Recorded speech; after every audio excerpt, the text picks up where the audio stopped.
The glass door of Rosie's diner caught the last amber light of a Portland evening. It was the kind of light that made everything look warmer than it was, softer than it felt. The smell of hot oil and coffee and something baking hit the air the moment that door swung open.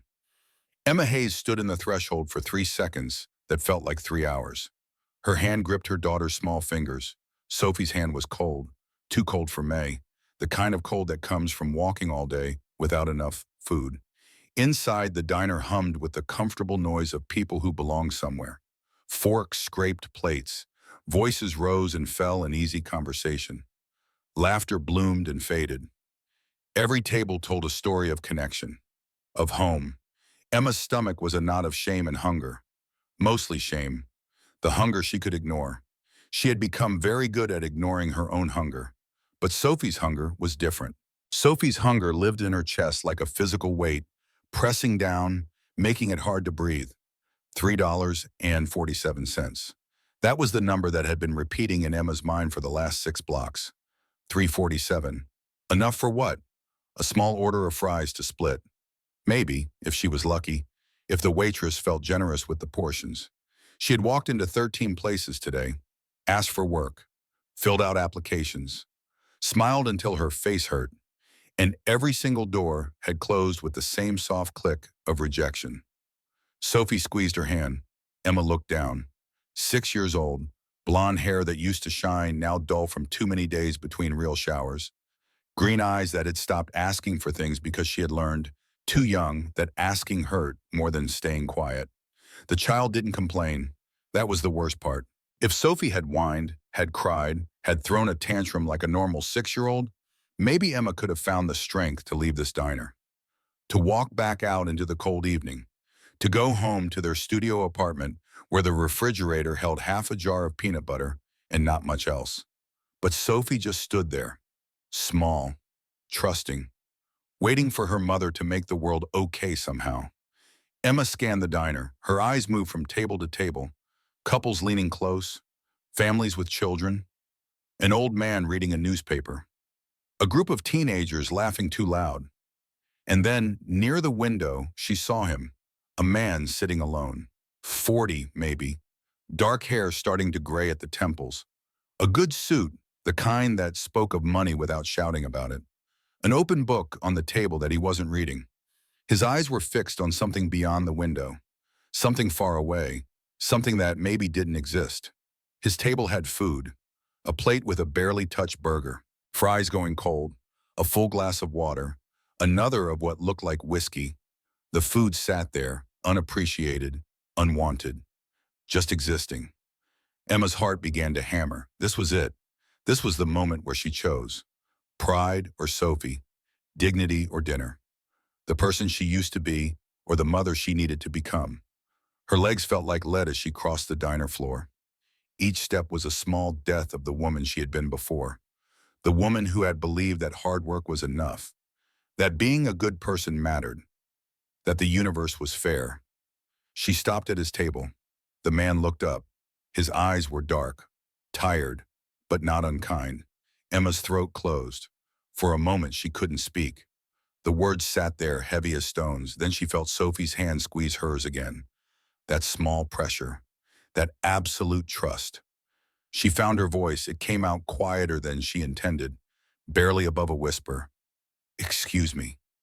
The man waited, patient, not impatient, not dismissive, just waiting. "My daughter is hungry." The words hung in the air between them. Simple, true, devastating. Emma forced herself to continue. "May we eat with you?" There, she had said it, the thing that could not be unsaid, the question that reduced her entire life to this moment. This man, this choice. The man looked at her. Then he looked at Sophie, the little girl with her bright green eyes and her old coat that was too small and her worn shoes that were coming apart at the seams. Sophie didn't look away. She had that quality that some children have, the ability to look at adults and see them as they really were, not what they pretended to be, not the masks they wore, the truth underneath. The man's expression didn't change. He didn't smile. He didn't frown. He simply nodded. One small movement of his head. "Sit down." 2 words, but they meant everything. Emma helped Sophie into the chair. The child's feet dangled, too short to reach the floor. She looked at the food on the table with an expression that made Emma want to cry. Want. Pure want, but controlled, disciplined, already trained in disappointment. The man raised his hand. A waiter appeared as if summoned by invisible strings. Could you bring a menu? Emma opened her mouth to say they didn't need much, to explain that they could share, to minimize their intrusion into his space, his meal, his life. But he spoke first. Order whatever you'd like. I'm paying. Emma wanted to refuse, wanted to say no, we'll manage. We just need something small. But Sophie's stomach growled, loud enough for all of them to hear, loud enough to make the decision. Thank you. Her voice broke on the second word. She tried to hide it, tried to push the emotion down. But it rose up anyway, hot and overwhelming and impossible to ignore. The waiter returned with menus, laminated pages showing pictures of food that looked better than anything Emma had seen in months. Sophie stared at the images like they were paintings in a museum. Art too beautiful to touch. Can I have the mac and cheese? Sophie's voice was small, hopeful, afraid of being too much, of asking for too much, of wanting too much. Emma looked at the man. He nodded. No hesitation, no judgment. Yes, sweetie, you can have the mac and cheese. Emma ordered the same, not because she wanted it, but because ordering something different felt like taking more, like being greedier than they had already been. The man ordered a simple burger, didn't even look at the menu, like he had been here 1,000 times and stopped tasting the food long ago. The food came quickly. Rosie's was that kind of place. Not fancy, but efficient. Sophie's mac and cheese arrived in a large bowl, steaming, the cheese forming strings when she lifted her fork. She ate slowly at first, careful, polite, the way Emma had taught her, small bites, chewing thoroughly. But then hunger took over and the pace increased. Not frantic, not desperate, just steady, determined. Like someone who knew this might be the only real meal for a while. Emma cut smaller pieces for her, watched her eat, barely touched her own plate. Because watching Sophie eat, seeing color return to her cheeks, seeing the tension leave her small shoulders, that was better than any meal. The man across from them ate mechanically, like fueling a machine, like food was just another task to complete. He watched them, but not in a way that felt invasive, more like someone watching something they had forgotten existed. Connection, need, love. Sophie put down her fork mid-bite. She wiped her mouth carefully with the napkin, just like Emma had taught her. Then she looked at the man with those bright, impossible green eyes. I draw a lot. The statement came from nowhere, pure, unfiltered, the way children speak when they haven't learned yet that silence is safer. The man raised one eyebrow, the smallest acknowledgement. What do you draw? Flowers and cats and houses with chimneys.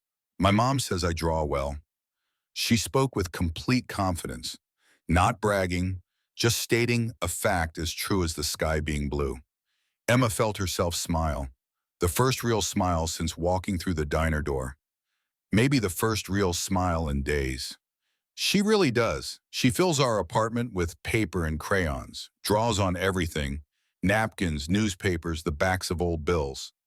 The man nodded. He seemed to consider this information seriously, like it mattered, like this small child's hobby was worth his full attention. What's your favorite thing to draw? Sophie thought about this, her face scrunched up in concentration. Houses, with smoke coming from chimneys, because that means someone's home, someone's cooking, someone's warm. The words hit Emma like a punch, because of course, that's what Sophie drew. The things they didn't have, warmth, home, permanence. The man's eyes flickered to Emma, just for a second. In that second, Emma saw understanding, not pity, not condescension, just recognition. One human acknowledging another human's pain. They ate in a silence that wasn't quite comfortable but wasn't hostile either. It was the silence of three people occupying the same space, sharing the same air, existing in the same moment without pretending to be anything other than what they were. Sophie talked more as she ate, about her teacher who let her draw on the backs of worksheets when she finished early, about the art room at school that had real watercolors, about the pictures in the library books that she tried to copy at home with her broken crayons. The man listened, actually listened, asked follow-up questions. When had Sophie started drawing? What did she want to draw when she grew up? Did she like colors or black and white better? Emma watched this exchange with a feeling she couldn't name. It sat in her chest, warm and terrifying, because Sophie was blooming under his attention, opening like a flower towards sunlight. And that scared Emma more than anything, because attention could be withdrawn. Sunlight could disappear, and flowers died in the dark. As they neared the end of the meal, Emma felt the weight of their situation crash back down. The temporary escape was ending. Soon they would have to leave, go back to reality, back to the studio apartment with its broken heater and its empty refrigerator and its overwhelming feeling of not enough, never enough. She looked at her plate, at her hands, at her daughter. Then, without planning to, without meaning to, she spoke. "I'm unemployed." The words fell out, raw, unfiltered. The truth that she had been hiding behind tight smiles and careful explanations. The man stopped cutting his burger. He looked at her, waited. Emma continued because she had started and now she couldn't stop. The dam had broken and everything was flooding out. Things are hard, very hard. The worst part is seeing my daughter hungry and not being able to put food on the table. That's the part that breaks me. Every single day. Her voice cracked at the end. She wasn't crying, she wouldn't cry. Not here, not in front of Sophie. But her voice betrayed her anyway. Sophie stopped eating. Her small hand reached across the table and covered Emma's. "It's okay, Mom." 6 years old, comforting her mother. The wrongness of it made Emma want to scream. Emma squeezed her daughter's hand back, gentle, careful not to hurt those small fingers. The man remained silent. He didn't offer empty comfort, didn't say it would get better, didn't make promises he couldn't keep. But something changed in his expression. Something subtle, like a wall coming down by inches. He wasn't used to this. Emma could see that. He wasn't used to raw honesty, to vulnerability without filters. In his world, people probably spoke in circles, used euphemisms, hid what they really felt behind professional courtesy and social niceties. But Emma had just laid it all out. No sugarcoating, no artificial shame trying to preserve dignity that she couldn't afford anymore. Just truth. Hard and uncomfortable and real. When he finally spoke, his voice was different, softer, more present. "I understand." Just that. But the tone made it mean more than the words. They finished eating in a different kind of silence. The kind that exists when people have said what needed to be said. When truth has been spoken and acknowledged and exists now between them like a living thing. The check came. The man paid without looking at the amount. Left a tip that was probably more than the meal cost. Emma tried to thank him, but the words came out choked. "Thank you. Truly." He nodded. One small movement that somehow conveyed everything. "You're welcome. I'm glad I could help." This mattered to me too. They stood at the same time. The synchronicity felt meaningful somehow. Sophie took her mother's hand again. The man remained by the table, watching them prepare to leave. Emma wanted to say more. Wanted to explain better, wanted to apologize for intruding on his space, his meal, his solitude. But the man didn't seem to expect any of that. She just nodded, a small gesture, almost timid. He returned the nod, calm, unhurried. Emma and Sophie walked toward the glass door. The cold night air rushed in as they pushed it open. Sophie pulled her too small jacket closer to her body. "He was nice, wasn't he, Mom?" Emma looked back through the window. The man was still standing there beside the table, looking toward the door they had just walked through. "Yes, he was nice."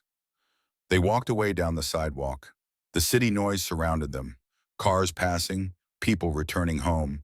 Everyone with a destination, everyone with a purpose. Emma heard none of it. She could only think about the man who had shared his table without questions, without judgment, without requiring her to be anything other than what she was. A desperate mother trying to feed her child. Inside the diner, the man sat down again. He looked at the empty chair where Sophie had sat, at the crumpled napkin she had left on the table, at the half-empty glass of juice. He picked up the book he had brought, but didn't open it. He just sat there, his mind far away. Something had happened. He didn't know exactly what, but he knew he wouldn't forget those two. The woman with tired eyes and the little girl with bright ones, who had appeared out of nowhere and shared a meal with him. Something had remained, something small but real. He hadn't offered help, hadn't made promises, but he also hadn't forgotten.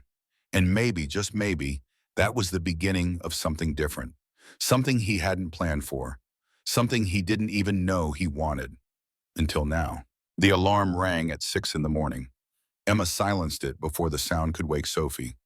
The girl was still sleeping, wrapped in the thin blanket they shared, her blonde hair spread across the pillow. Emma dressed in the dark, jeans worn thin at the knees, a simple top that used to fit better before stress melted weight from her frame. Sneakers with soles that were wearing through. She picked up the old folder where she kept resumes printed at the public library. 15 copies. She hoped they would be enough. She prepared what breakfast existed. 2 slices of toast, a scraping of jam from a jar almost empty. Filled Sophie's water bottle. Put an apple in her purse in case her daughter got hungry during the long day ahead. Wake up, sweetie. The girl opened her eyes slowly, rubbed her face with small hands. Is it time already? It is. We're going out early today. Sophie got up without complaining. At 6 years old, she already understood that some things were necessary. She put on the clothes her mother had set out, brushed her teeth with the toothbrush they shared because buying two seemed wasteful, tied her hair with a pink elastic band that was losing its stretch. They left before 7. The air was cold in that way that cuts through cheap jackets and settles in bones. Emma held her daughter's hand and headed toward the bus stop. The city was waking slowly, stores still shuttered, streets mostly empty. The smell of fresh bread drifted from bakeries they couldn't afford to enter. Emma looked at every establishment they passed, mentally marking places where she would try her luck. The bus arrived crowded. They stood, clutching the handrail. Sophie leaned her head against her mother's waist, still tired, still too young to understand why they were doing this. But trusting, always trusting. They got off downtown. The sun was beginning to appear between buildings, painting everything gold. Emma took a deep breath and squeezed the strap of her folder. The first store was a local bakery. Emma entered with Sophie's hand in hers. The smell of coffee and warm bread filled their noses. Behind the counter, a woman around 50 was arranging pastries in the display case. Good morning. I'm looking for a job. I brought my resume. The woman looked at Emma, then at Sophie. Not a mean look, just tired. We're not hiring right now, dear. Sorry. Emma thanked her and left. Sophie squeezed her hand. It's okay, Mom. The next one will work out. Emma smiled. She wasn't sure of anything, but her daughter's optimism helped. The second attempt was a clothing store. The saleswoman didn't let Emma finish speaking. We don't have openings, but you can leave your resume in the box over there. We'll contact you. Emma knew that was code, a polite way of saying no, but she left the paper anyway. The third store, the fourth, the fifth, we are not hiring. We don't have openings at the moment. We already filled the team. The answer changed, but the results stayed the same. The sun rose higher. 9 in the morning became 10:30. Sophie started complaining that her feet hurt. Emma stopped at a small park, sat on a bench, took the apple from her purse and gave it to her daughter. Eat slowly, okay? Sophie bit into the fruit, chewed in silence. Her bright eyes watched people passing. Hurried workers, mothers with strollers, students with backpacks. Emma looked at her folder. 8 resumes left. 8 chances. Shall we keep going? Sophie nodded, stood and took her mother's hand again. They entered a supermarket. Emma asked for the manager. Waited 15 minutes until he appeared. A tall man wearing glasses with a clipboard in hand. I'm looking for a job, any position. I have experience in customer service and organization. The manager flipped through the resume quickly. We only hire through the website. You have to fill out the application online. But can I leave the resume anyway? He hesitated, then took the paper. You can leave it, but I don't guarantee anything. Emma knew that meant no. They went back out onto the street. The sun was warm now. Sophie pulled at her shirt.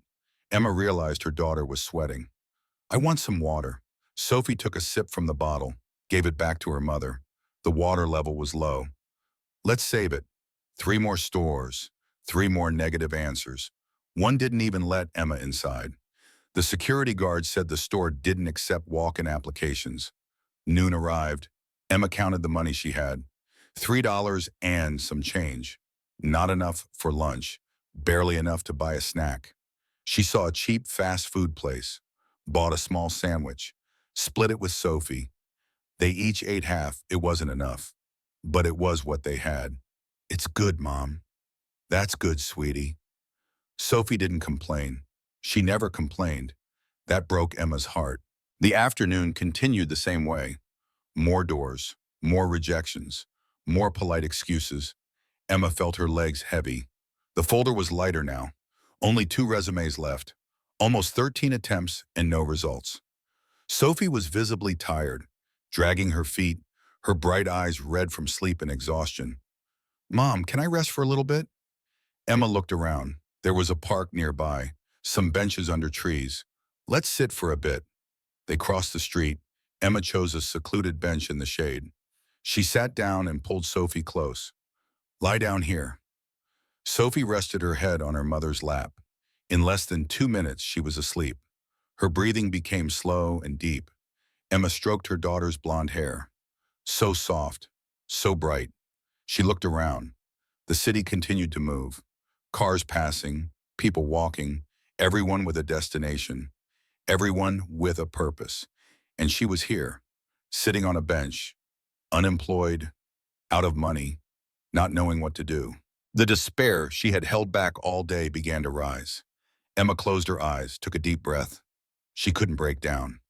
Not now, not in front of her daughter. But it was hard, very hard. She was thinking about getting up, about going home, about giving up on the day when she heard a familiar voice. Are you two okay? Emma looked up. The man from the diner stood there, wearing a gray suit, holding an executive briefcase. He looked at her with that same calm expression from the restaurant.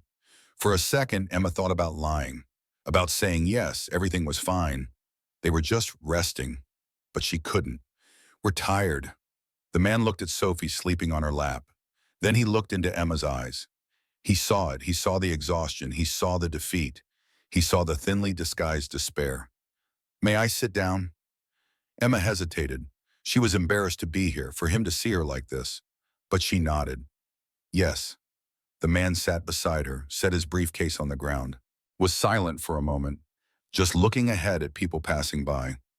I was in a meeting nearby. I recognized you from a distance. Emma didn't know what to say. She just nodded.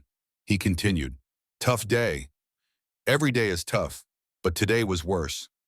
She didn't want to vent, but the words came out on their own. Maybe because she was too tired to pretend. Maybe because he had that way of listening that made people open up. I looked at it for a job all day, went into more than 10 places. Nobody is hiring. The man turned his face to her. What is your experience? Customer service, organization, cleaning, anything really. I just need to work. The man was silent again, thinking. Emma thought he was going to get up and leave, that the conversation was over. But then he spoke. Would you accept a job? Emma looked at him, at his serious face, at his dark eyes that were waiting for an answer. It depends on the bum. Something honest, simple, but maybe not what you imagined for yourself. Emma thought quickly. She needed money. She needed to feed her daughter. She needed dignity. But more than anything, she needed a chance. She looked at Sophie sleeping on her lap, at her messy blonde hair, at her cheeks flushed with heat. Then she looked at the man again. If you let me bring my daughter, I'll accept anything honest. The man nodded. He took a pen and paper from his pocket, wrote something down, folded the paper, handed it to Emma. Tomorrow, 9 in the morning, this address. Emma took the paper, opened it, an address on a street she didn't know. Nothing more, no explanations, no details. She looked at the man confused. What is this place? My house. The man stood up, picked up his briefcase from the ground, looked at Emma one last time. See you tomorrow. And he left without saying anything else, without explaining, just leaving the paper in her hand. Emma sat there looking at that piece of paper. not quite understanding what had just happened. Sophie stirred in her lap, slowly opened her eyes. Mom, can we go home now? Yes, sweetie, we can. They stood up. Emma put the paper in her purse. They held hands and walked to the bus stop. On the way, Emma couldn't stop thinking. The man had offered her a job. But what job? Doing what? She didn't know. But she knew she would show up the next day because she had no other choice. The next day, Emma woke early again, put on the most presentable clothes she had, tied her blonde hair in a ponytail, woke Sophie carefully. We're going to see a place today. Sophie got ready without asking many questions. She was already used to the uncertain routine. They took 2 buses until they reached the address. It was a nice neighborhood, clean streets, well-kept houses. Emma found the number the man had written, a simple but beautiful house. 2 stories, large windows, a small front porch. Emma took a deep breath, squeezed Sophie's hand, went up the steps and rang the doorbell. The man opened the door. He looked different without the suit, wearing jeans and a casual shirt. He seemed more relaxed. Good morning. Good morning. He stepped back, gestured for them to come in. The house was clean but empty of life. Simple furniture, few decorations, everything very organized, almost cold. The man led them to the living room, offered water. Emma accepted. Sophie drank in silence, looking around with curiosity. The man sat in the armchair. Emma sat on the couch with Sophie beside her. I'll be direct. I need someone to clean the house twice a week, maybe 3 times depending. Emma listened in silence. It's not a glamorous job, but I pay well, and you can bring your daughter. He looked at Sophie. She can stay here while you work. There's an extra room where she can draw, watch TV, whatever. Emma felt immense relief. It was an honest job, and she could bring Sophie. It was exactly what she needed. I accept. The man nodded. Can we start today so you can see how it works? We can. He showed her the house, the bedrooms, the bathrooms, the kitchen, explained what needed to be done. It wasn't complicated, just a house that needed care. Emma started. The man showed her where the cleaning products were kept, then stepped away, letting her work. Sophie sat in the extra room with some old books the man had found. She drew on the backs of sheets of paper. Emma worked in silence. It was good to have something to do, to feel like she was producing, that she was earning her bread honestly. The man appeared once in a while, not to check on her, just to see if everything was okay. He wasn't intrusive. He didn't hover. He just respected her space. At the end of the day, Emma finished. The house was spotless. The man handed her payment in cash. It was fair, more than she expected. Tuesday again? Tuesday. They said goodbye with a nod. Emma and Sophie walked out the front door. On the way back, Emma held the money in her purse. It was real. It was honest. It was a start. Sophie held her hand, happy. I liked it there, Mom. Me too, sweetie. The relationship was formal. The man wasn't warm. He wasn't outgoing, but he was respectful. And at that moment, that was all Emma needed. A draw, a chance, a fresh start. The third Tuesday arrived with morning light that painted everything gold. Emma and Sophie stood at Grant Morrison's door at exactly 9 in the morning. It had become their rhythm. Tuesday and Thursday, 9 to 5, sometimes 6 if the work demanded it. Sophie no longer hesitated at the threshold. She pushed through the door the moment Grant opened it, already moving toward what she now called her room, the spare bedroom with the window that caught the afternoon sun. Good morning. Grant's voice had changed over these weeks. Still quiet, still measured, but warmer somehow, like ice beginning to thaw at the edges. Good morning? Emma carried her supplies to the kitchen. Grant had coffee waiting. He always had coffee waiting now. 2 cups, one for him, one for her. Black for both of them because he had noticed she didn't take cream or sugar. Had noticed and remembered. Small things, but they added up. Sophie's voice drifted from her room, humming. She hummed while she drew now, lost in her own world of colors and shapes and stories that only she could see. Grant's office door stayed open these days. Emma would catch glimpses of him working, typing, on phone calls, frowning at spreadsheets, but every so often he would stand, stretch, walk past Sophie's room, Slow down. Stop. Look. What are you drawing today? Sophie would look up, eyes bright, always eager to share. A garden with roses, red and yellow, and a cat that lives in the garden. Grant would nod to follow-up questions. What kind of cat? What does the cat eat? Where does it sleep? Emma watched these exchanges while she cleaned, watched her daughter bloom under adult male attention, watched Grant soften in ways he probably didn't even notice. The way his shoulders relaxed when he talked to Sophie, the way his voice changed pitch, became lighter, almost playful. It should have made Emma happy.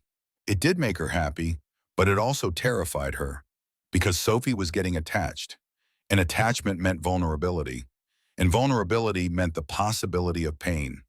The refrigerator had become Sophie's gallery. 15 drawings now, maybe more.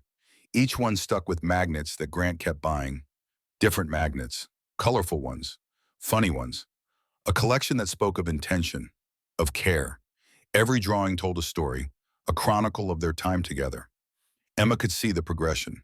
The early drawings were simple, stick figures, basic houses, primary colors. But the recent ones showed growth, detail, sophistication. The figures had faces now, expressions. The houses had windows with curtains, gardens with specific flowers. And always, always 3 people, woman, child, man, together. Grant noticed too. Emma could see him looking at the fridge when he thought no one was watching. His finger would trace the outlines of the figures, linger on the one that represented him, the tall, dark-haired figure that Sophie always drew smiling. Week 4 brought something new. Grant was waiting when they arrived on Tuesday morning. He looked nervous, an emotion Emma had never seen on his face before. He held a shopping bag, plain, unremarkable, but the way he gripped it suggested significance. "Sophie, I got you something." Sophie looked up from taking off her jacket. Her eyes went to the bag. Grant pulled out a sketchbook. Not the cheap spiral-bound kind from the drugstore. A real artist's sketchbook. Large, hardcover, thick pages that could handle any medium. The cover had watercolor flowers. Sophie's eyes went wide. She took the sketchbook like it was made of glass. Precious, fragile, unbelievable. "For me?" "For you. It has lots of the pages, for all your drawings." But Grant wasn't done. He reached back into the bag, pulled out a box, 48 markers, professional grade, every color imaginable. Organized by shade. Light pink to dark pink, baby blue to navy blue. Sophie couldn't speak. She just stared at the gifts like they were treasures from another world. Because to her, they were. In her world, art supplies came from dollar stores, came broken, came used, came with apologies for not being better. "Can I really keep this?" Her voice was small, uncertain, like she expected someone to say no, to say it was a mistake, to take it back. "You can. It's yours." Sophie launched herself at Grant, wrapped her small arms around his leg, held on tight. The kind of hug that says thank you and I trust you and please don't leave all at once. Grant froze. His hands hovered in the air, unsure, lost, like he had forgotten how to receive affection, or maybe had never learned in the first place. Slowly, carefully, he placed one hand on Sophie's head, patted twice, awkward but genuine. Emma felt her chest tighten, felt tears threatening, because her daughter deserved this, deserved someone who saw her talent, who invested in it, who believed she was worth expensive markers and real sketchbooks. But Emma also felt the warning bells, the ones that said, be careful, don't let her get too close, don't let her believe this is permanent. After Sophie ran into her room, clutching her treasures, Emma turned to Grant. "You didn't have to do that." "I know." "Then why did you?" Grant looked toward the room where Sophie was already opening the marker box, arranging colors in order. "Lost in joy. Because she reminded me that talent deserves support, and joy deserves recognition." He looked at Emma. "And maybe because I wanted to." Week 7 brought the storm. It wasn't supposed to rain. The forecast had been clear, but weather in Portland had a way of ignoring forecasts. Emma finished work at 4:30. The sky through the windows had turned dark. Ominous, the kind of dark that speaks of violence. "We should go." Grant looked outside, frowned. The forecast says it'll be bad. Maybe wait it out? Emma's pride kicked in, the part of her that didn't want to impose, that didn't want to seem like she was taking advantage, that needed to maintain some boundary between employer and employee. We'll be fine. They made it halfway to the bus stop. Then the sky opened. Not rain, a deluge. Water falling so hard and fast that visibility dropped to nothing.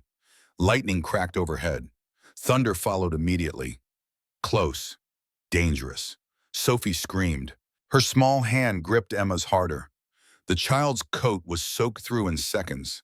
Her teeth started chattering. That sound, that clicking that speaks of cold, penetrating to the bone. Emma made the decision. They turned, ran back, arrived at Grant's door drenched, shivering, miserable. Grant opened the door before Emma could knock, like he had been watching, waiting, worried. Get inside now. He disappeared, returned with towels, thick, soft, the kind that cost more than Emma spent on groceries in a week. He wrapped one around Sophie, another around Emma. I have clothes, old ones. They'll be too big, but they're dry. He brought sweatshirts, sweatpants. Sophie's outfit hung on her like she was playing dress-up. But it was warm, and warm mattered more than fit. Stay for dinner until the storm passes. It wasn't a request. It was a statement of fact, an insistence that brooked no argument. Grant opened his refrigerator, stared at the contents with the expression of a man confronting a foreign language. I don't really have much. Emma looked past him, saw eggs, cheese, potatoes, onion, rice, canned beans, basic staples. Let me. You don't have to. I want to, please. She cooked, diced potatoes and sautéed them with onion, made fluffy rice, heated beans and seasoned them, scrambled eggs with cheese. Nothing fancy, nothing complicated, just simple food made with care. The smell filled the house, the smell of home, of nurture, of someone caring enough to put effort into a meal. Grant watched from the doorway. Emma could feel his eyes on her back, could feel the weight of whatever he was thinking, whatever he was processing. When the food was ready, Emma set the table. 3 plates, 3 forks, 3 glasses of water. They sat, Grant at the head, Emma on one side, Sophie on the other. For the first time, they weren't employer and employee. They were 3 people sharing a meal. 3 people existing together in space that felt less like a house and more like a home. Sophie spoke around bites of potato. This feels like a family dinner. The words hung in the air, heavy, true, uncomfortable in their accuracy. Emma and Grant looked at each other across the table. The look held questions, acknowledgments, fears, hopes, everything and nothing. Neither of them responded to Sophie's observation. Because what could they say? That she was right? That she was wrong? That it was complicated? Sometimes silence is the only honest answer. After dinner, Sophie fell asleep on the couch. The exhaustion of the day, the warmth of the house, the fullness in her belly, all of it combined to pull her under. Emma and Grant cleaned up together, side by side at the sink, Emma washing, Grant drying, a domestic choreography that felt practiced even though it wasn't. Grant broke the silence. The house feels different when you're here. Emma's hands stilled in the soapy water. Different how? Alive. One word, but it contained volumes. Emma didn't know how to respond, didn't know what to do with that admission. So she kept washing, kept moving, kept existing in the moment without analyzing it too much. The rain continued outside, heavy, persistent. Grant drove them home when it finally eased around 9. Sophie slept in the back seat. Emma sat in front, silent, processing. At her apartment building, Emma turned to Grant. Thank you for everything today. See you Thursday. But his eyes said more, said this mattered, said something changed, said he felt it too. Week 8 brought Marcus Chen, Grant's business partner, 20 years of friendship and joint ventures, the person who knew Grant better than almost anyone. Marcus noticed the changes immediately, Grant smiling at his phone during meetings, Grant leaving early on Tuesdays and Thursdays, Grant talking about a 6-year-old's art with genuine enthusiasm. What's going on with you? Grant looked up from his phone. A photo Sophie had drawn yesterday. 3 people at a park. Nothing. You're smiling at your phone. You never smile at your phone. Grant put the phone away. Defensive posture, crossed arms. I hired someone to clean my house. And she has a daughter, 6 years old, incredibly talented artist. Marcus leaned back in his chair, concern replacing curiosity. Grant, tell me you're not getting involved with your housekeeper. It's not like that. What is it like? Grant couldn't answer, because he didn't know, couldn't name it, couldn't define what Emma and Sophie had become to him. Marcus continued, think about the optics. You're a CEO. She works for you. There's a power imbalance. What if she's targeting you? What if she saw a meal ticket? Emma's not like that. They never are, until they are. The words planted seeds. Tiny doubts that burrowed deep. Grant tried to dismiss them, tried to believe in the honesty he saw in Emma's eyes, in the genuine love Sophie showed. But old wounds have a way of speaking louder than logic. Catherine's family had blamed him when she died, had said he didn't do enough, didn't care enough, had sued him for wrongful death even though the cancer was beyond anyone's control. That betrayal had taught him to question motives, to look for hidden agendas, to protect himself first. Week 9 arrived different. Emma felt it the moment Grant opened the door. Cold, formal, the warmth that had been building over weeks disappeared overnight. Good morning, curt, dismissive, no coffee waiting. Emma set up to work, waited for Grant to walk past Sophie's room like he always did, to stop, to ask what she was drawing. He didn't. His office door stayed closed. No friendly interruptions, no casual conversations, just silence. Sophie noticed too. Is Mr. Grant mad at us? I don't know, baby.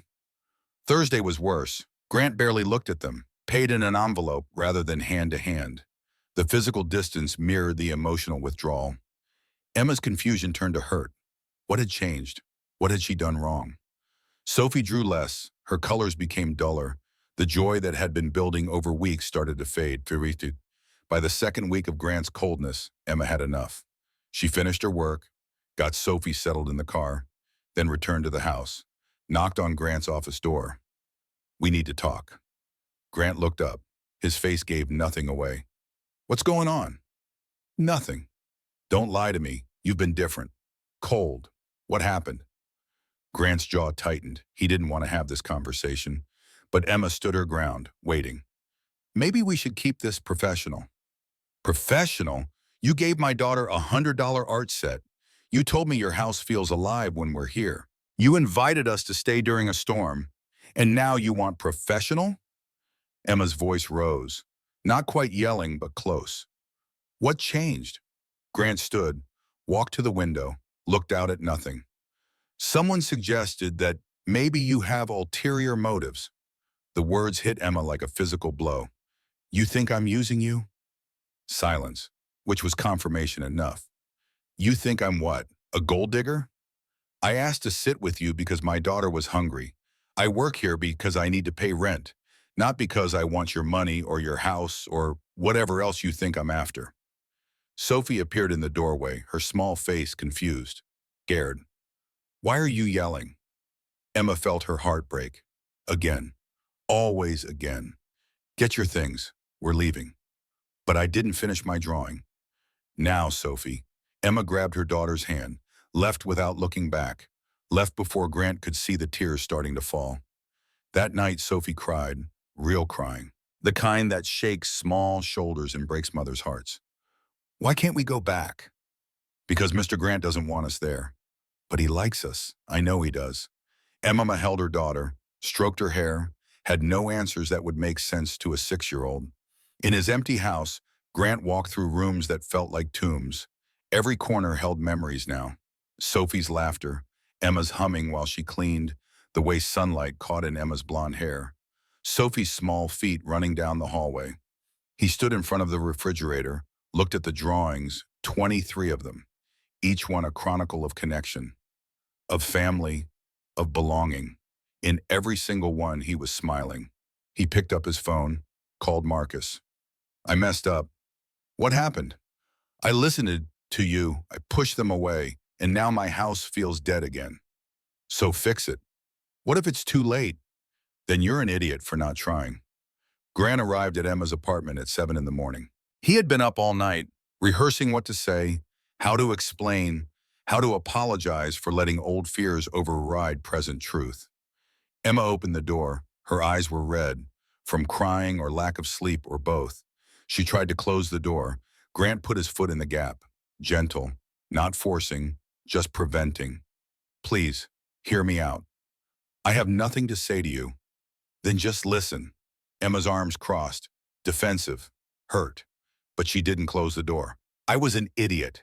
I let someone else's doubt become my own. But I know you're not using me. Emma's jaw tightened, still angry. Grant continued. After Catherine died, people blamed me, her family, her friends. They said I didn't do enough, that I let her suffer. Her sister sued me for wrongful death. It took 2 years to resolve. 2 years of people telling me I was guilty, that I killed her through negligence. Emma's expression softened slightly. Not forgiveness, but understanding. When Marcus suggested you might have ulterior motives, all those old fears came back. But I was wrong. I know I was wrong. You hurt me. You hurt Sophie. I know, and I'm sorry. More sorry than I know how to express.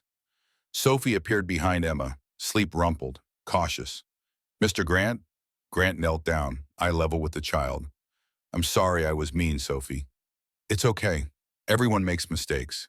She said it with the simple wisdom of children. The ability to forgive without holding grudges. The purity of moving forward rather than dwelling in past hurt. She hugged him. Grant hugged back properly this time. Not awkward, not uncertain. Real. Emma watched, tears falling now, because her daughter deserved this. Deserved someone who came back, who admitted fault, who tried to make things right. Come back, not as my housekeeper, as people I care about, as people who make my house a home. Emma looked at him, at the vulnerability in his face, at the genuine remorse. No more doubting me. No more doubting. No more pulling away when things get complicated. I promise. And if you're going to be in Sophie's life, you stay. She can't lose another person. I'll stay for as long as you'll have me. They returned that Thursday. The house welcomed them like it had been holding its breath, waiting. Grant had left flowers on the kitchen counter. Daisies. Simple. Unpretentious. The card said sorry in handwriting that tried too hard to be neat. Sophie ran to her room, checked that everything was still there. The markers, the sketchbook, the drawings she had left behind. Everything remained, untouched, preserved, waiting for her return.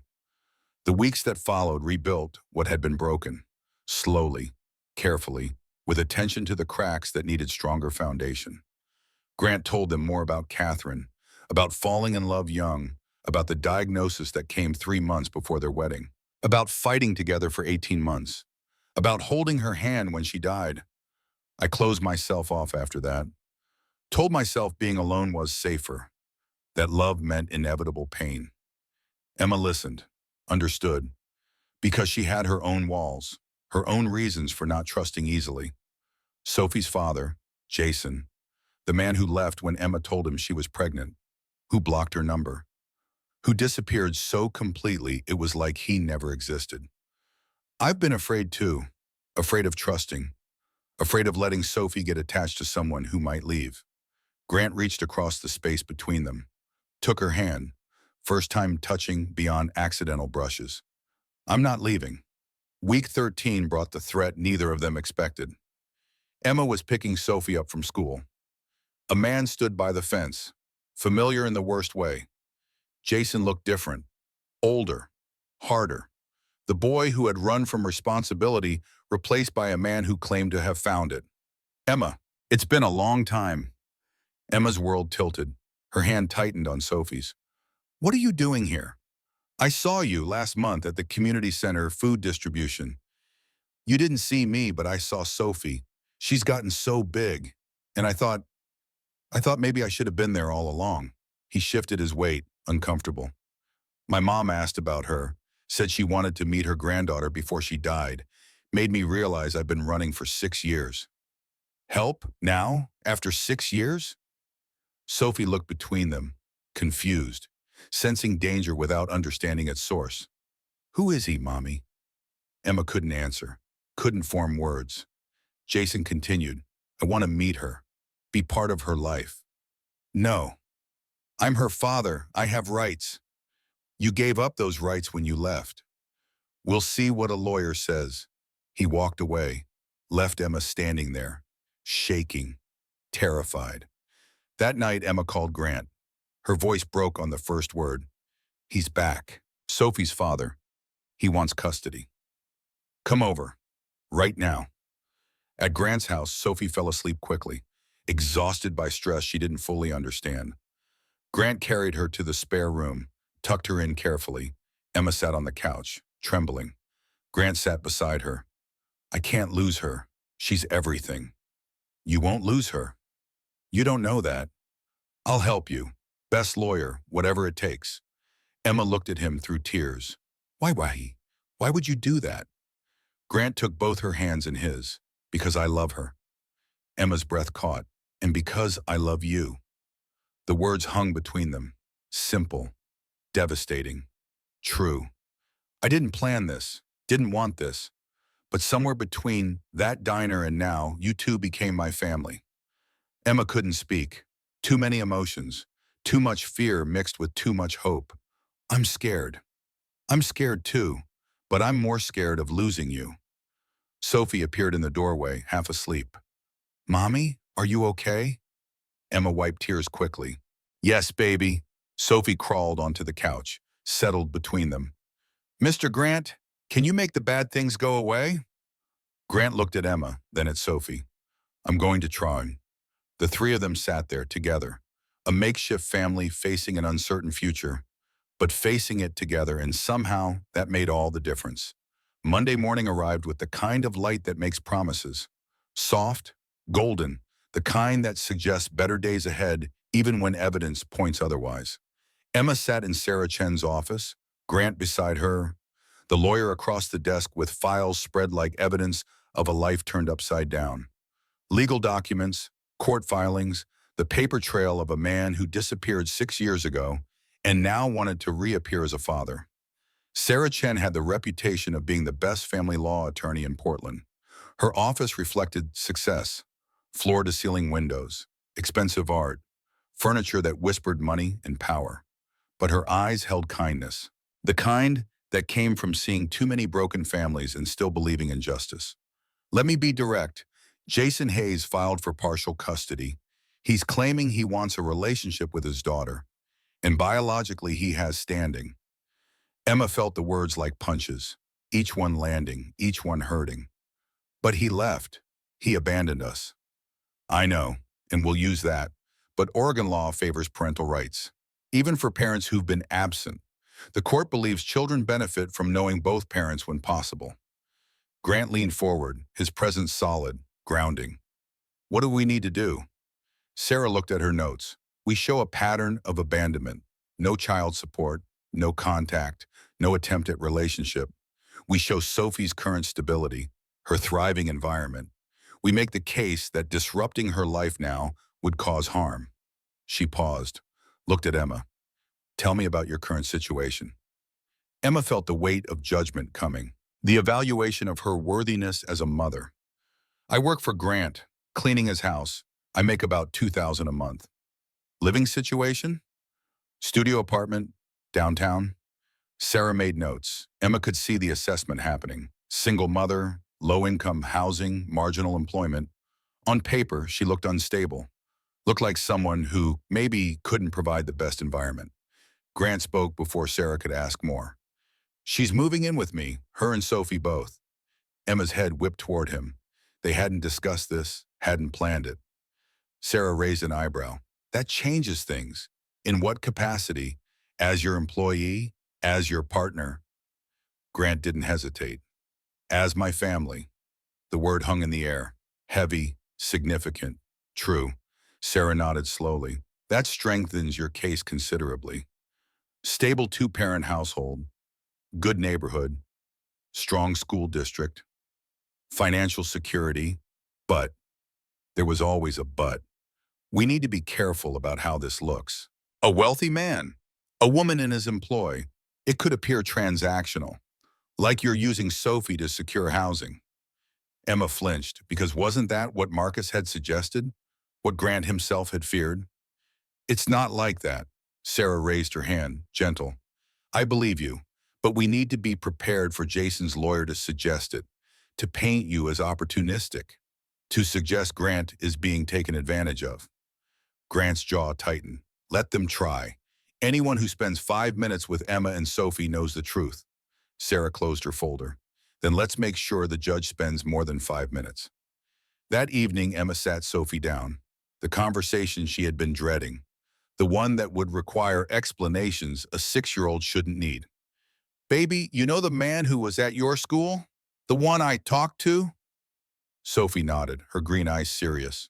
Too serious for 6. That was Jason, your biological father.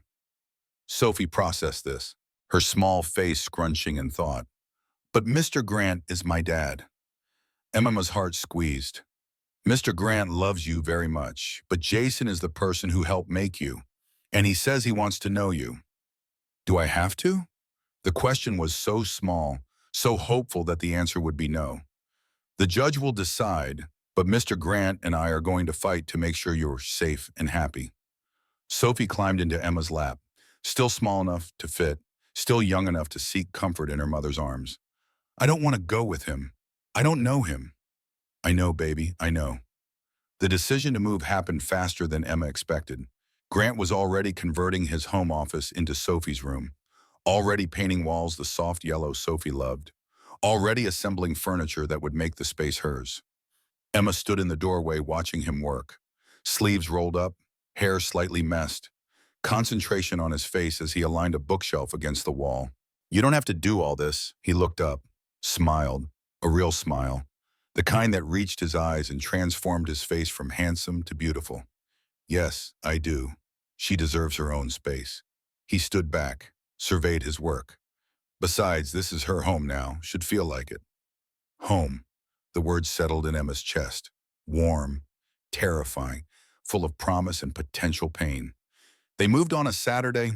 Emma's belongings fit in the back of Grant's SUV, one trip. Her entire life condensed into boxes and bags that spoke of impermanence, of never having enough space to accumulate, of always being ready to move if rent increased or circumstances changed.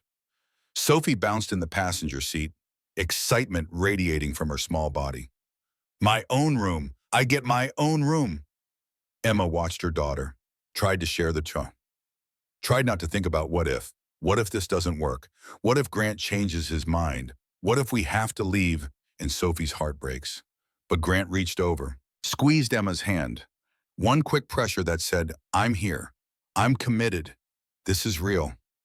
Sophie's room took her breath away. The yellow walls glowed in afternoon light.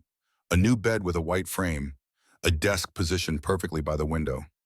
Bookshelves already filled with art books Grant must have bought. An easel in the corner. Real canvas. Professional supplies. On the walls, her drawings, not just taped up, framed, actually framed in real frames with real glass. Her simple crayon drawings elevated to art worth preserving. Sophie stood in the center of the room, turned slowly, taking it all in. This is really mine? Grant knelt beside her, all yours, forever. Sophie threw her arms around his neck, the kind of hug that holds nothing back. Pure trust. Pure love. Thank you, Dad. She said it without thinking, without ceremony. Just stated a fact as true as the sun rising. Grant's eyes met Emma's over Sophie's shoulder. Wet, shining. The mask he usually wore completely gone. That night they had their first family dinner in the new arrangement. Grant attempted spaghetti. The pasta came out slightly overdone, the sauce from a jar. But Sophie declared it the best meal ever. They sat at the table, 3 chairs occupied, 3 plates with food, 3 glasses of milk because Sophie insisted everyone drink milk at dinner. Normal, achingly normal, the kind of normal Emma had dreamed about but never believed possible. After dinner, after Sophie had been tucked in her new bed with her new blankets, Emma and Grant sat on the back porch, the one that had become their place, their spot for hard conversations and honest truths. Thank you for this, for all of this. Grant shook his head. Don't thank me. This is what I want. You here. Sophie here. This. He gestured to the house, the life they were building. I've been alone a long time, convinced myself I preferred it. That solitude was the same as peace. He looked at Emma. But you showed me the difference between being alone and being lonely, between existing and living. Emma felt tears building, the good kind, the kind that came from too much emotion with nowhere to go. I'm still scared. Me too. They sat in comfortable silence, hands not quite touching, but close, always close. Inside, Sophie was already asleep, dreaming in her yellow room, surrounded by proof that she mattered, that she was wanted, that she had found home. The first month of living together brought adjustments neither expected. Sophie thrived in her yellow room. James's room slowly took shape as Emma's belly grew, and Grant and Emma learned to navigate the space between partnership and something deeper. It happened naturally. Sophie's first sleepover at a school friend's house. The house suddenly, strangely quiet. Grant making dinner while Emma sorted baby clothes, their hands brushing over pasta sauce, his fingers lingering, her breath catching. The kiss that followed wasn't their first, but it led somewhere the others hadn't. To his bedroom. Their bedroom now. To a tenderness that surprised them both. To a morning after where everything felt different and exactly the same. They didn't speak about it, didn't analyze, just let it exist as part of their growing together, part of becoming family in every sense. 3 weeks later, Emma would stare at a pregnancy test and understand. That night hadn't just changed their relationship, it had created a life. Week 17 brought the deposition, the first real battle in the custody fight. Jason and his lawyer in one conference room, Emma with Sarah and Grant in another.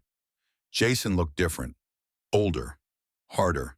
The boy who had run from responsibility, replaced by a man who claimed to have found it.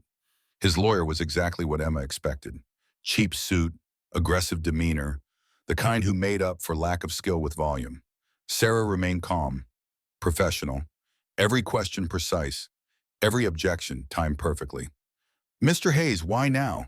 After 6 years, why do you suddenly want custody? Jason shifted in his chair, uncomfortable but prepared. I've matured. I'm ready to be a father now. You've had 6 years to mature. What changed specifically? I got my life together, good job, stable housing. I'm in a place where I can provide. Did you ever attempt to contact Sophie? Emma made it clear I wasn't wanted. The lie hung in the air, bold, shameless. Emma's hand clenched into a fist under the table. Grant's hand covered hers. Warm, steady, Sarah didn't miss a beat. We have phone records showing Ms. Hayes attempted to reach you 17 times in the first 3 months of pregnancy. You blocked her number. Do you dispute that? Jason's lawyer objected. Sarah smiled. The questions continued, each one peeling back layers, exposing the truth underneath the claims. Then Jason's lawyer turned his attention to Emma. Ms. Hayes, you're currently living with Mr. Morrison. Yes. How long have you known him? 5 months. And you moved your daughter into a stranger's house? Sarah objected, but the damage was done. The implication planted. Mr. Morrison isn't a stranger. He's family. After 5 months? Sometimes that's all it takes. Jason's lawyer smiled, shark-like, predatory. Convenient, though. Unemployed single mother meets wealthy CEO, moves into his house, brings her daughter. Almost sounds like a calculation, doesn't it? Grant spoke before Sarah could stop him. I love her, and I love Sophie. This isn't about money or convenience. This is about family. The room went silent. Grant's declaration on the record. Official, permanent. Jason stared at Grant. Something flickered in his face. Regret, maybe? Or recognition of what he had lost by walking away. The weeks that followed were a strange kind of limbo. Life continuing while waiting for a judge to decide Sophie's fate. Emma worked from home now, a remote position Grant had helped her secure with a consulting firm. Real work, real salary, her own money in her own account.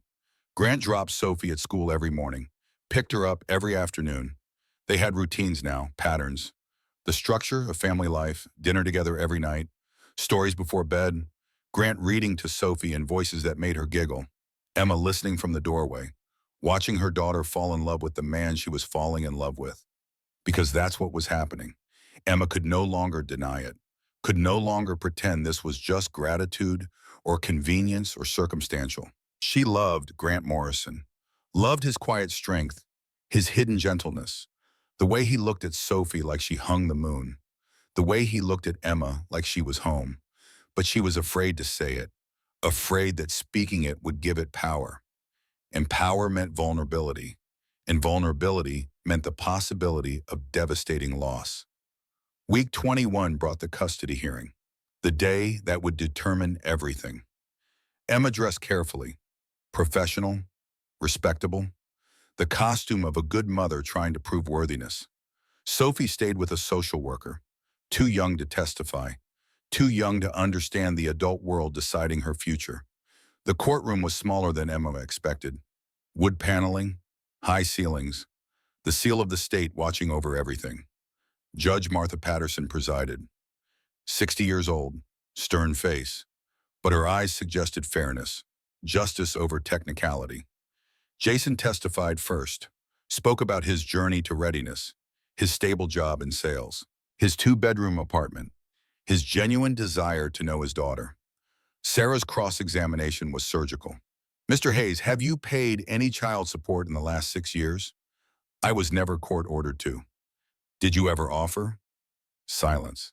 Have you sent birthday cards, Christmas gifts, any acknowledgement of Sophie's existence? Emma made it clear I wasn't welcome. We have documentation showing Ms. Hayes attempted contact multiple times. You're under oath, Mr. Hayes. Jason's composure cracked, just slightly, just enough. Emma testified next, spoke about Sophie's life, school, friends, art, the stability they had found, the love surrounding her. Jason's lawyer attacked. You moved your daughter in with a man you've known 5 months. How is that stable? Grant has been more of a father in 5 months than Jason was in 6 years. But isn't it true you're unemployed, that you clean Mr. Morrison's house for income? I work in consulting now. And before that, yes, I cleaned. Honest work to feed my daughter. How convenient that the man you clean for falls in love with you. Sarah objected, sustained, but again, the seed planted. Then Grant took the stand. He didn't have to, wasn't required, but he asked, describe your relationship with Sophie. Grant's face softened. The courtroom disappeared. Only truth remained. Sophie is my daughter in every way that matters. I read to her at night, helped with homework, listened to her talk about her drawings for hours. I know her favorite color is yellow, that she's afraid of thunderstorms, that she wants to be an artist when she grows up. He looked at Jason. Biology doesn't make you a father. Showing up does. Being there does. Loving unconditionally does. You've known her 5 months, and I'll know her the rest of my life. Jason had 6 years. He chose to be absent. I choose to be present. Every day, every moment, forever. The courtroom was silent. Even Jason's lawyer had no comeback. Judge Patterson called a recess. 30 minutes that felt like 30 years. When they returned, everyone stood. The judge took her seat, looked at the assembled parties. I've reviewed the evidence, heard testimony. This is about one thing, Sophie's best interest. Emma's heart hammered. Grant's hand found hers, squeezed. Mr. Hayes, you have biological rights, but you also have 6 years of absence. 6 years of providing nothing. No support, no contact, no attempt at relationship. Jason's face paled. Ms. Hayes has provided a stable, loving environment.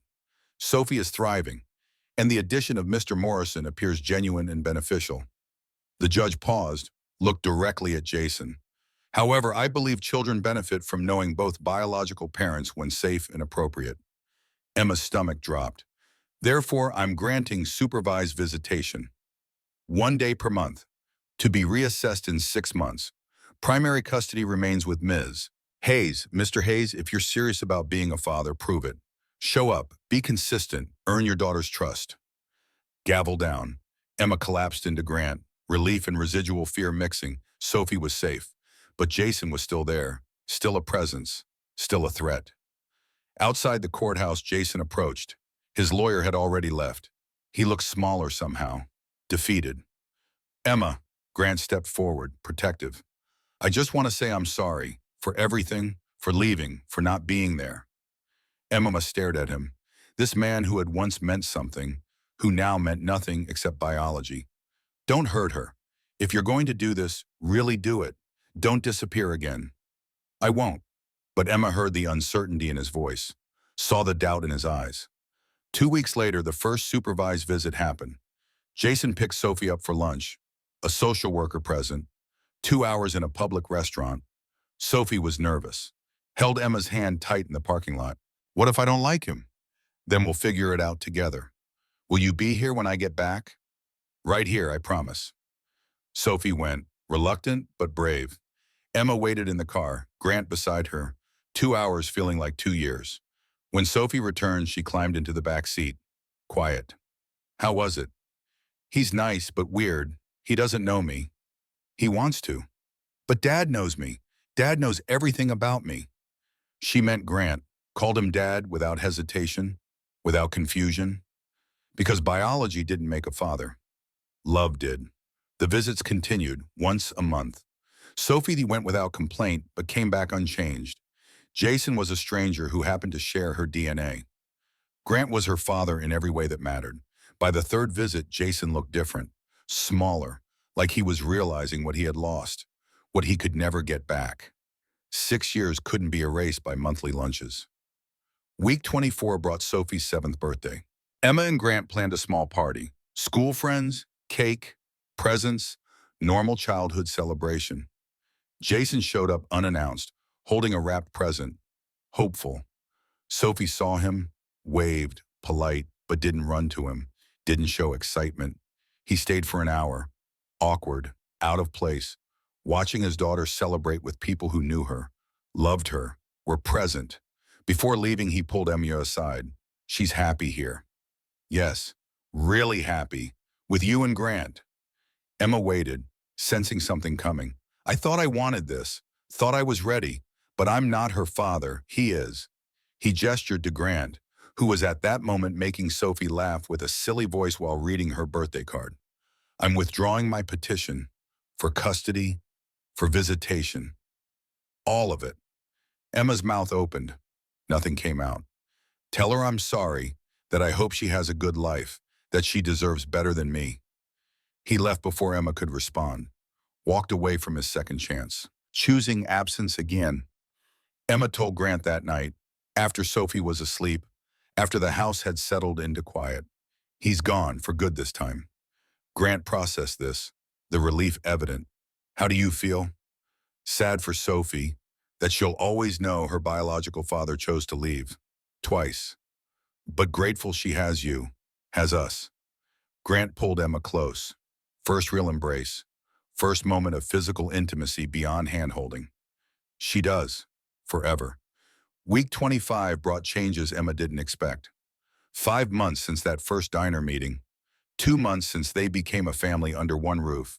6 weeks since the night everything changed between her and Grant. Small signs her body was different. Nausea in the mornings. Exhaustion that sleep didn't fix.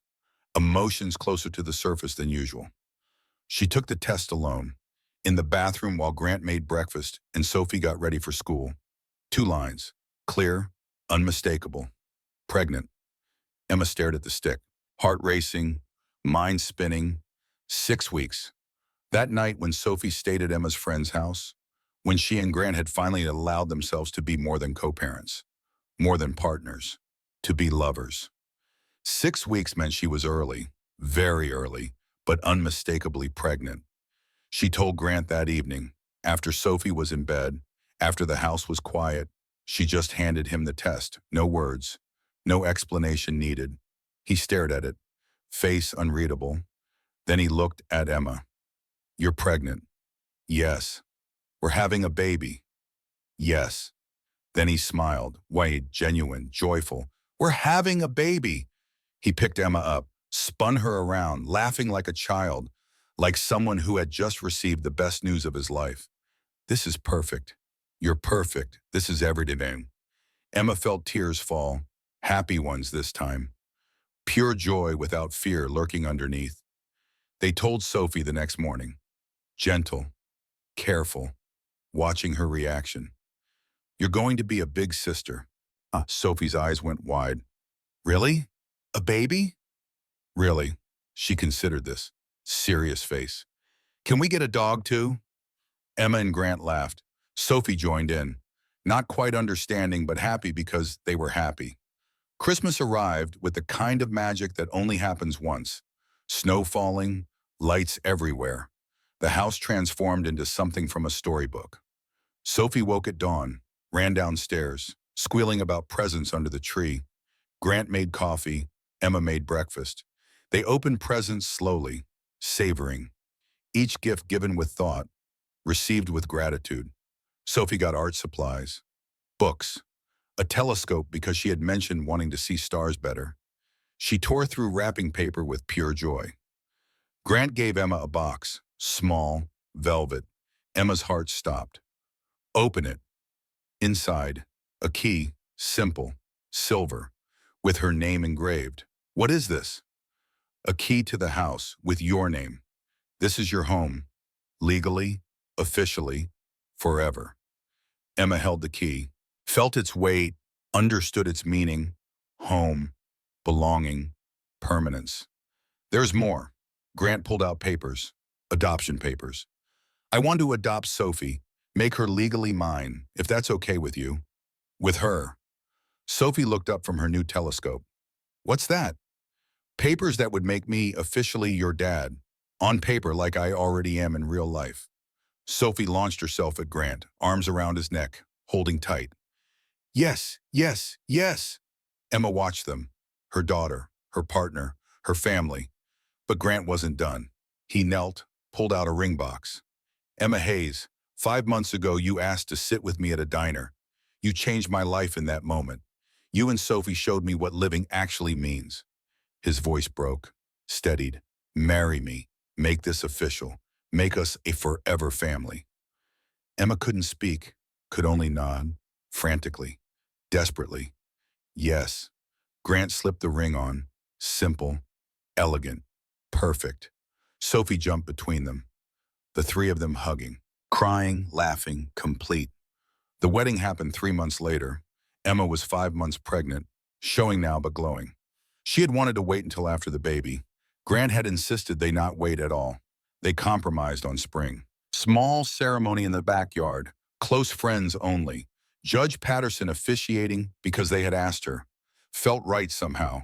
The woman who had secured their family presiding over its official formation. Sophie was flower girl, wearing a white dress she had decorated herself with fabric markers. Drawings of flowers covering every inch. Uniquely hers. Perfectly Sophie. Emma wore simple white, nothing fancy, just clean lines and honest fabric. Grant in a dark suit, handsome, nervous, happy. They wrote their own vows. Grant spoke first. Emma, you walked into my life when I had given up, when I had convinced myself that being alone was the same as being at peace. You showed me the difference. You showed me that love is worth the risk, that family is worth fighting for, that sometimes the best things come from the most desperate moments. His voice steady, strong. I promise to choose you every day, to be the partner you deserve, the father Sophie deserves, to never take the second chance for granted, to love you both forever. Emma's turn, her voice shaking but clear. Grant, you saw me at my lowest, when I had nothing, when I was nothing, and you didn't judge, didn't pity, you just helped.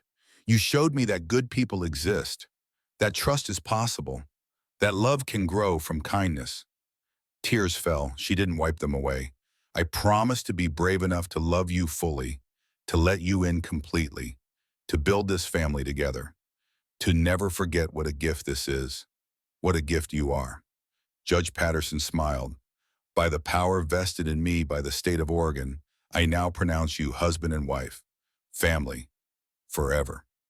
Grant kissed Emma. Sophie cheered. Their small group of guests applauded. Perfect. Simply perfect. 1 year later, Sophie was 8. The baby was 6 months old, a boy they named James, after Emma's father who had died when she was young. The father she had loved and lost too soon. James had Grant's dark hair, Emma's green eyes, Sophie's smile, a perfect blend of the family that made him. Sophie adored being a big sister, read to James constantly, showed him her drawings, told him elaborate stories about cats and gardens and houses with chimneys. Grant was a devoted father, changed diapers without complaint, did night feedings, rocked James back to sleep at 3 in the morning with patience Emma found miraculous. Their house was chaos, beautiful Kate, toys everywhere, drawings covering every surface, the sound of a baby crying, a child laughing, adults talking, life, full, abundant, overwhelming in the best way. Emma stood in the kitchen one morning, coffee in hand, watching through the window, Grant pushing Sophie on the swing in the backyard, James in a carrier on his chest. All three laughing, her family, hers, against all odds, against all logic, hers. The refrigerator still held drawings, hundreds now, the early ones fading, but still there, still preserved. A chronicle of how they became. One drawing remained in the place of honor, front and center.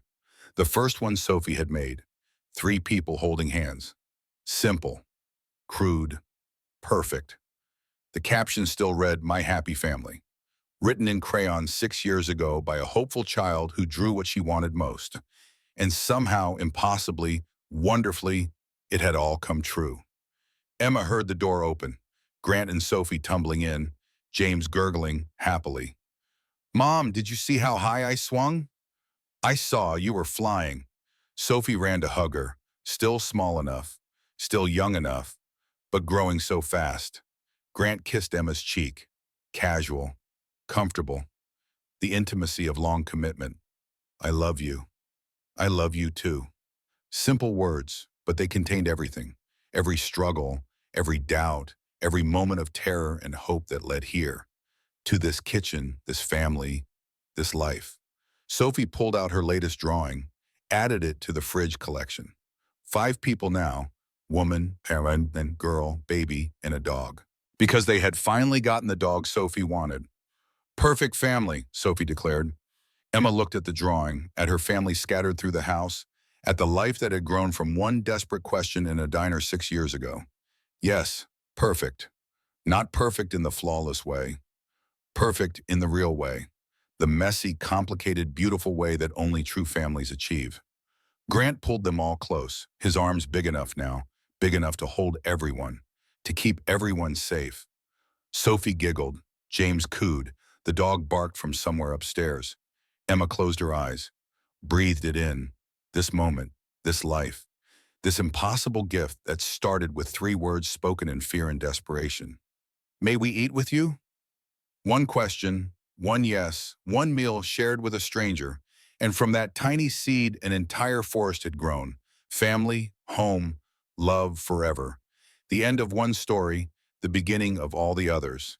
The small moments that make up a life.